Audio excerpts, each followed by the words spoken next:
નમસ્કાર. મોટા નેતાએ આપ્યો દગો. લોકસભા ચૂંટણી પહેલા ગુજરાત કોંગ્રેસને અત્યાર સુધીનો સૌથી મોટો ફટકો પડ્યો છે. તાજેતરમાં કોંગ્રેસે લોકસભાની ચૂંટણી માટે અમદાવાદ પૂર્વની બેઠક પર ઉમેદવાર જાહેર કરેલ રોહન ગુપ્તાએ કોંગ્રેસમાંથી રાજીનામું આપી દીધા બાદ હવે તેઓ ભાજપમાં જોડાઈ ગયા છે. રોહન ગુપ્તાએ લોકસભાની ચૂંટણી લડવાનો ઇનકાર પણ કર્યો હતો. નોંધનીય છે કે અમદાવાદ પૂર્વ બેઠક પરથી કોંગ્રેસે રોહન ગુપ્તાને ઉમેદવાર બનાવ્યા હતા.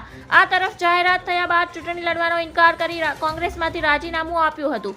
લોકસભા ચૂંટણી પહેલા કોંગ્રેસને સૌથી મોટો ઝટકો લાગ્યો છે. વાત જાણે એમ છે કે કોંગ્રેસના પૂર્વ રાષ્ટ્રીય પ્રવક્તા રોહન ગુપ્તા ભાજપમાં જોડાઈ ગયા છે.